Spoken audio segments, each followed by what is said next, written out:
네, 여러분을 역사의 이데아로 초청하겠습니다. 신진호 위더스 중등 역사, 저는 여러분들의 역사 선생님 신진호 선생님입니다. 네, 여러분 반갑습니다. 우리 지난 시간에는요, 테마 5, 갑신정변과 동학농민운동에 대해 배워보았다면 이번 시간에는 테마 6, 근대개혁운동과 대한제국에 대해 알아보도록 하겠습니다.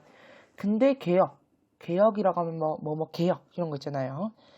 갑신정변과 동학농민운동의 그 개혁안들을 모두 수렴한 1차 가보개혁, 그리고 2차, 그리고 3차 가보라고 불리는 을미개혁까지 그 과정들을 우리가 이번 시간에 배워보도록 하겠습니다. 그럼 지금부터 바로 가볼게요.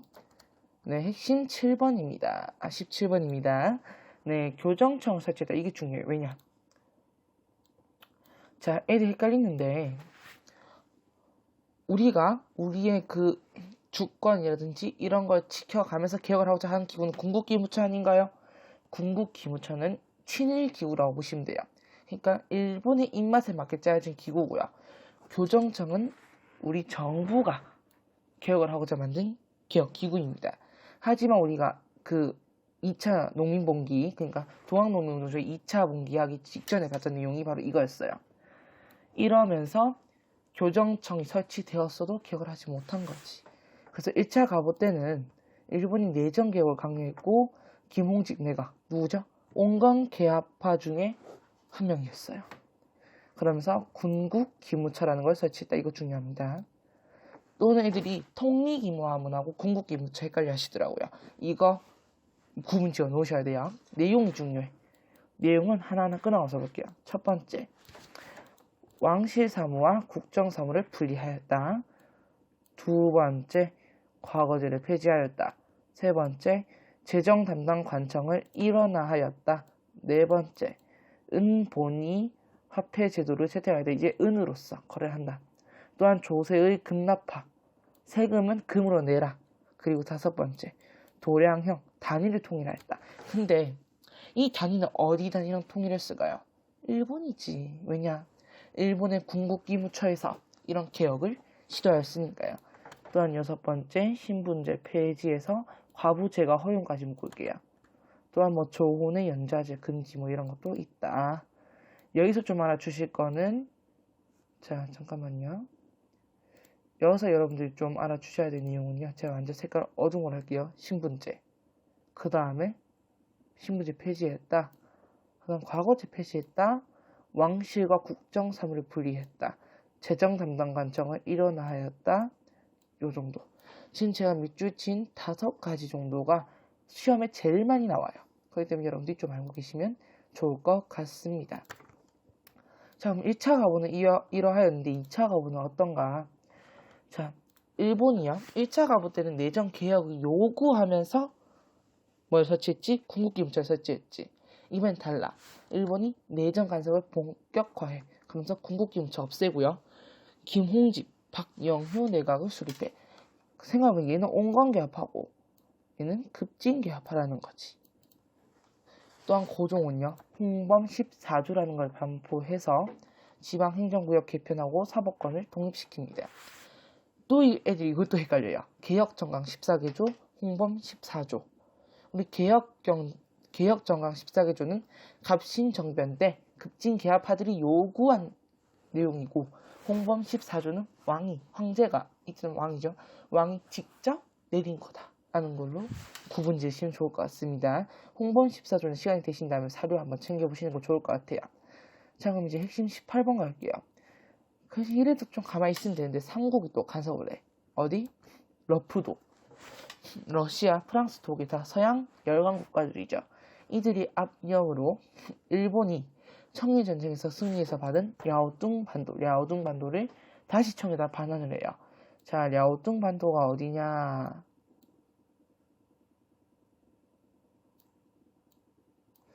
랴오둥 반도는 여기입니다. 요 지역이에요. 여기 보면 요 지역에 랴오강이 흐르거든요. 그 여기를 요동이라고 한다고 우리 배웠어요. 이 지역입니다. 요 지역. 자, 그렇기 때문에 랴오둥 반도를 다시 또 청나라에 반환하였다. 하지만 삼국 간섭 이후 자 일본의 영향력은 약화됐어. 좋아. 자 그러면서 우리가 일본 견제를 위해 조선 정부가 칠러 정책 추진하고 일본이 조선에 대한 영향력을 만회하고자 명성황후를 시해한 거야. 친러. 왜냐 생각해봐. 이때 우리 삼국 간섭하던 이 러시아랑 조선 정부가 지금 손을 잡은 거야. 그 일본 입장에서는 아니다 싶어서 명성황후를 시해한 거지. 이후에 을미개혁을 하게 돼요. 건양이라는 연호와 단발령, 태양력을 사용한다. 자, 우리 이 전까지만 해도 음력 썼어요. 음력. 그래서 아직도 조선, 고려, 삼국문을 보면 죄다 음력 날짜야. 왜 우리도 무당, 그러니까 샤머니즘, 그러니까 샤먼, 그러니까 무당한테 가보면요. 이런 음력생을 묻거나 하죠. 이것 때문이야. 이때 이후로부터 이제 태양력을 써요. 아직도 음력생이 지내는 사람도 있죠. 보면은 이때 사료 중에 이런 일이 있어. 1895년 11월 21일인가 2일부터 이제 1896년 1월 1일로 하겠다라는 고종의 칙령이라고 하는 게 이제 발표가 돼요. 어쨌든 이러면서 태양력을 쓰기도 했다. 그리고 단발령 이후에 사실 우리가 뒤에 배우겠지만 이제 국권 수호운동이라고 해서 배울 거거든요. 네, 잠깐 몇 페이지냐면 이게 24페이지 내용인데 여기 을미의병 있죠. 핵심 27번. 거기 보면은 단발령 때문이라고 하잖아. 실제로 이런 썰이 있어요. 왜냐면 양반들 같은 경우 상투를 틀 때 중간에 머리를 비워요. 원형 탈모처럼. 중간에 머리를 비우고 그 위에다 상투를 트는데 단발령을 하면은 내가 튼 상투를 잘라내야 되잖아. 그러면 이 중간은 빈다는 거지. 원형 탈모가 보이는 거죠. 어쨌든 이런 것 때문에 반대했다라고도 합니다. 실제로 사료에 이런 내용이 있긴 있어요. 자, 어쨌든 우편사 뭐 재개하고 소학교 설립하고 종주법 시 몰라도 돼. 그냥 이렇다라는 거 말면 돼요. 이후에 바로 넘어가서 신비한의 위협을 느낀 고종이 러시아 공사관으로. 그럼 점점 더 지금 조선하고 러시아는 어떤 상황이야? 하트 뿜뿜이야. 근데 지금 조선하고 일본 같은 경우는 어때? 완전 파이터 분위기죠. 자, 옮기고요. 을미개혁은 개혁 자체 중단됩니다. 결국 열왕들이 이권에 침탈하는 게 더 심하대요. 왕권은 완전 흔들리고 있고요. 조선이라는 한 나라에 따른 놈들이 들어와가지고 난리를 치고 있어요. 그런 과정에서 결국 이 갑오을미개혁은 갑신정변, 동학농요 빠져야 되는데 동학농민운동에서 제기된 요거는 반영됐어. 근대 국가가 되는 데는 딱 되는데 이 개혁이 소홀하다. 그리고 일본의 간섭 속이었다. 이게 핵심인 거지. 이런 상황 속에서 1896년에 독립협회가 창설이 돼. 아간파천 이후에 우리 아까 그 러시아 고종이 러시아 공사관을 처소로 옮겼다 했죠.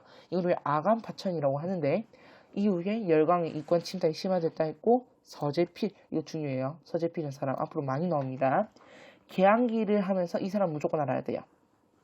서재필이 정부 지원을 받아서 독립신문 창간하고 개화파 지식인들과 함께 협회를 설립했다. 우리 왜 이거 있잖아요.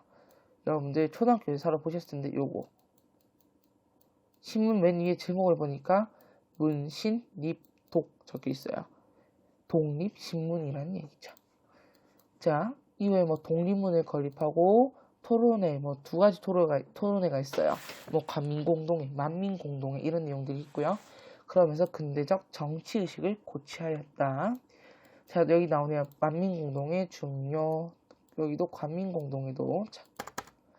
자, 만민공동회는요, 러시아의 뭐 내정 간섭, 열강의 이권 침탈을 규탄하고 우리 신체의 자유, 재산권을 보호 요구합니다. 또한 언론, 출판, 집회, 결사의 자유를 막 요구해요. 만민공동회에서 이런 걸 하고요. 또 근대적 의회를 설립을 추진해. 이게 관민공동회를 개최해서 헌의 6조라는 것을 채택한다는 거지. 하지만 이들도 해산해. 왜?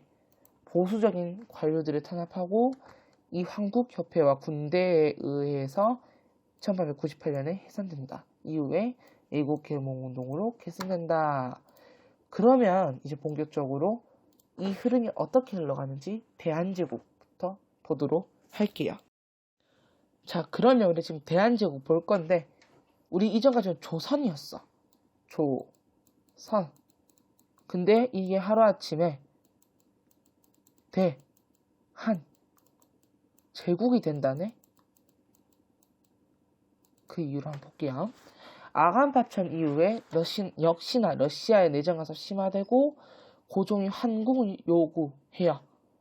그런 상황에서 고종이 덕수궁으로 항공을 하고 국호를 대한제국으로 빵빵빵빵 바꾸요. 이제 우리 대한제국이다. 제국이야. 우리 이제 황제야. 연호는 광무로 합니다. 그러면서 광무개혁을 하거든요. 그래서 황구단에서 딱 하늘 제사 딱 지내고 이제 내가 황제다. 청만 황제냐? 우리도 황제야 이제. 너네 우리 얕보지 마. 이런 거지. 그러면서 정치적 개혁을 시도한다. 자, 그럼 광무개혁은요. 이게 중요해. 이 원칙, 9번 신참이랍니다. 옛것을 기본으로 하되 새것을 받아들이자고. 그러면서 자주 독립국가임을 선포하고 전권, 모든 권리를 다 황제 체제, 황제 중심으로. 군사는요, 군제 개편하고 군대 증강하고 그다음 양전을 실시하고 지계라는 걸 또 발급하게 돼요. 그러면서 상공업 진흥 정책, 회사를 설립하게 한다. 교육은 이거 적어야 되는데 교육은 학교를 설립한다는 거죠. 외국에다가 휴가생이요? 휴가생이 아니죠. 유학생을 파견하였다 라고 할 수 있겠습니다. 그러면 이렇게 해서 우리 지금 광무개혁 딱 열심히 했어요. 광무개혁 열심히 했는데 결론은 뭘까? 그렇지, 우선 국방력은 강화됐죠. 왜냐, 군제 개편하고 군대를 증강했잖아. 근대화에도 성과를 거둬야 하지만 지배층이 보수적이고요. 열강의 간섭으로 지속적이지 못해. 일시적이야. 그러다가 또 1904년에 러일 전쟁이 일어나게 되는 거지. 이거 다음 시간에 배울 건데 다음 시간부터 해서 또 러일 전쟁에 대해서 배울 거거든요. 그러면서 우리가 독도에 대해서 또 볼 건데 일본이 러일 전쟁 중에 임자 없는 땅이라면서 딱 독도를 자기네 땅을 불법 편입해. 근데 우리 이제 이러면 안 되잖아. 우리 역사 배우니까 이제 그 독도가 왜 우리 땅인지 설명할 수 있잖아요. 그 내용들도 다음 시간에 배울 거예요. 자, 그러면 이제 확인하기 문제 풀어보도록 하겠습니다. 1번, 조선은 일본의 내정 간섭에 맞서 자주적인 개혁을 추진하기 위해 교정청을 설치한 겁니다. 궁극기부터 썼으면은 다시 개념 들으셔야 돼요. 자, 대한제국은 9번 신참을 기본 방향으로 광무개혁 단행했고요. 자, 3번, 일본이 대량으로 쌀을 수입하여 국내 쌀값이 크게 오르자 일부 지방간은 방공령을 선포하였다. 이게 무제한 무관세다 보니까 막 수입하는 거지. 4번, 고종은 나라의 위신을 높이기 위해 국호를 대한제국으로 바꾸고 연호를 광무로 정했다. 연호를 혹시나 건양으로 쓴 친구들은 의미기억하고 헷갈릴 수 있어. 그럴 수 있어요. 연호 정의 조금 한 번만 좀 해주면 좋을 것 같아요. 개혁별로. 자, 그러면 핵심 문구로 가보도록 하겠습니다. 자, 이 자료 읽어보셔야 돼요. 조선이 일본의 강요를 거부하고 자주적인 개혁을 추진하자. 이 자주적인 개혁을 추진하기 위해서 설치한 기관을 우리가 교정청이라고 했죠. 일본은 경복궁을 기습 점령했다. 그래서 동학농민군이 2차 봉기를 펼쳤고 결국 1차 가부는 김홍집 내각으로 구성되었다.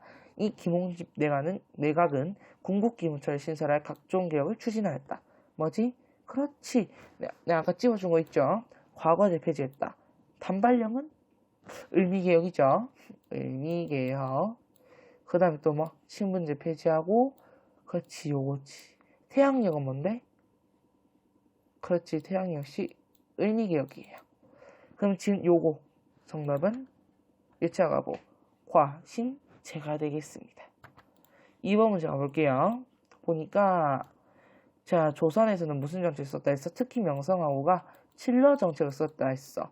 그렇기 때문에 그렇죠, 을미사변을 일으켰다 라는 거 알 수 있겠습니다. 네, 여기까지 해서 우리 테마 6 근대개혁운동과 대한제국 끝냈습니다. 문제 2문제밖에 없었어요. 짧았지. 자, 테마 7부터 가면 문제가 엄청 많아질 겁니다. 갑자기. 그래도 우리 끝까지 가보자고요. 우리 다음 시간에는요, 테마 7 일제의 국권 침탈과 국권 수호 운동에 대해 배워보도록 할게요. 우리 아직까지 개항기입니다. 이제 개항기 중반이에요. 이제 1900년대입니다. 우리 친근하잖아. 1900년대는 20세기야. 우린 지금 21세기에 살아가고 있지만 불과 100년 전 얘기를 하는 거지.